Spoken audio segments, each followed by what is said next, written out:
Okay, hello, my name is London Shanahan, and I am a writing fellow in the Writing Center. And today I'm going to be going over one of our reading comprehension workshops that focuses more on understanding the content when it comes to reading. So, getting started, what is reading comprehension? Of course, smart to start by defining. Reading comprehension is your ability to understand what is happening in the text you are reading. So things that you should be able to understand include the plot, how the reading connects back to the class or major themes, important sections, and the vocabulary. Now, when it comes to reading comprehension, one of the best ways to strengthen it is by taking notes. So what should be in your notes? The main thing that should be in your notes is page numbers, because most likely your reading assignments will be followed up by writing assignments, whether it's an essay or some other form of short answers, who knows, but referring back to the reading might be helpful for those assignments. And one of the best ways to look back is by having those page numbers already available so you know exactly where to look. But then the question arises of what page numbers do you use? The main things you want to focus on are ones relevant to the plot. For example, did a character just die or go behind another's back? Was a new one introduced? Did something surprising or new happen or something bad? It doesn't necessarily have to be a character thing. It could be an event or anything that you think is going to change the current flow or direction of the story or develops on it in some way. Other page numbers can be ones relevant to character development. So you'll always want to kind of pay attention to the way characters are changing throughout the story. So are they changing their mind on something, or are they coming up with a plan? Are they reflecting, or are they doing something unexpected? Are they getting better or worse at something that they should be focusing on? These are kind of the things that you'll want to pay attention to. And if you notice them, write down the page numbers they happen in. Last but not least are ones relevant to theme. Now this changes depending on your class, but you can know what the theme is based off of maybe the course title. For example, I took a class called Love and Money, so I knew that my reading assignments, I should be looking for things about love and money inside the reading. So you want to find things relevant to whatever your class's themes are and write down page numbers that connect to that, maybe the ways characters interact with those themes. Okay. Now, how should your notes look? This can be difficult because unfortunately there's no universal way to take notes that works for everyone. You're going to have to take some tips and tricks and adapt them to what you're comfortable with doing. People like to take notes in many different ways, like perhaps off to the side, like to handwrite or type them, or maybe they like to be inside of the book using highlighting, sticky notes, and underlining, or maybe you use full sentences when you're writing down notes or short phrases.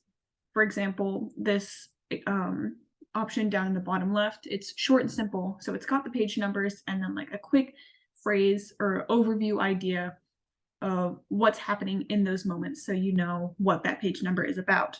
On the right side, we have a more detailed version that kind of also includes other things like questions at the bottom, a header of that being the Odyssey reading for that week, what spread of pages was assigned for that reading in what area of the book, and then more elaborate detailed explanations of what's happening in certain page number sections.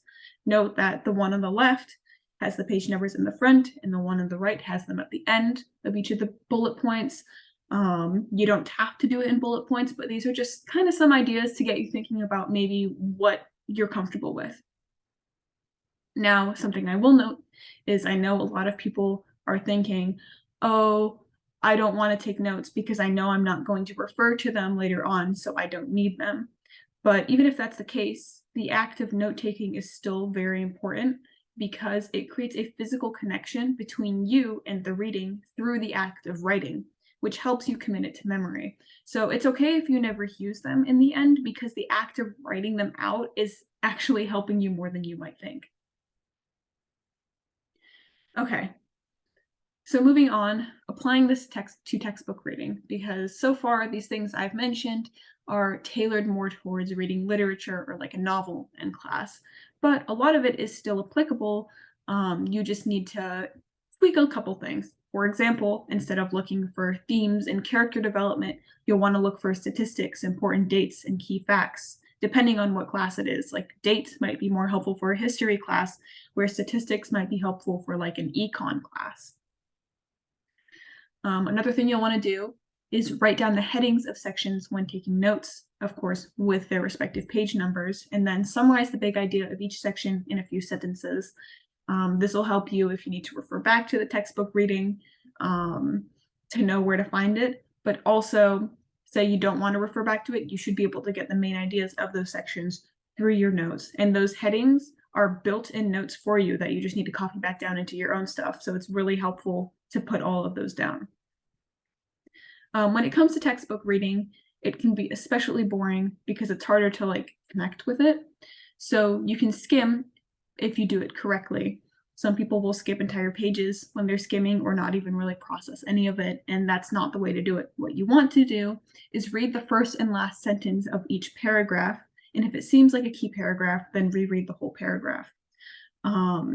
So the important thing of the first and last sentences is, since they're the introduction and conclusion sentences of a paragraph, they will typically include like the overview, main ideas of that paragraph. And through those two sentences, you'll be able to glean whether or not it's a key paragraph based off of what content it's referring to. And if it doesn't seem that important, then at the very least, you know maybe where you can revisit it because you've read about what that paragraph's about. Another thing to note is you don't want to entirely ignore sidebar sections. At least give them a glance because they can be just as important as the main body of the reading as well. I've had an entire class that was based only in reading the sidebar sections and nothing else. So that's why I'm saying at least look at them, skim them like you're doing everything else. You might not need to read them, but it's always safe to check because who knows, maybe a test question will come up based off of that one silly sidebar section. Okay, now wrapping up, we're going to do a little practice. So I have a passage on the left side of this upcoming screen, and then some reading comprehension questions on the right. So what we're going to do is you guys can work on this as a class or break up into little groups, however your professor wants to do it. But you're going to spend some time and read that passage and then respond to the questions on the right to practice reading comprehension. So I'm going to flip to that now, and you guys can then pause the video and work on this activity.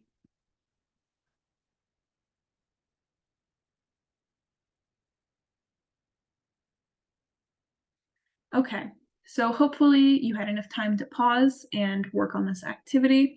I'm going to go through these reading comprehension questions myself to maybe get you guys an idea of how to run through this, but since most of them are opinionated, your answers shouldn't always be the same as mine. So it's all about just kind of connecting with the reading, and that's one of the main things that'll help you understand these questions.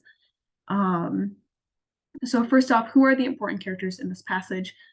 Some of the ones I can eyeball and see right now is there's Atticus and Jem, and then Miss Maudie is mentioned in the middle of it. So really any names that crop up might be important. What is happening in this passage? Well, we can see that Atticus and Jem are having a conversation about mockingbirds. What do you think is going to happen next? I do want to note that with this question, you don't have to know the right answer. It's just conjecture to get your mind thinking about the reading, and that helps you with your reading comprehension. I think, based on the last sentence here, it says, "That's why it's a sin to kill a mockingbird." The fact that that is brought up leads me to believe that maybe later on somebody's going to kill a mockingbird, and then that's going to create some conflict. And then, last but not least, does this passage remind you of anything in your life? The idea here is that allowing you to make personal connections with the reading is going to help you understand it a lot more because it's going to get you thinking about it.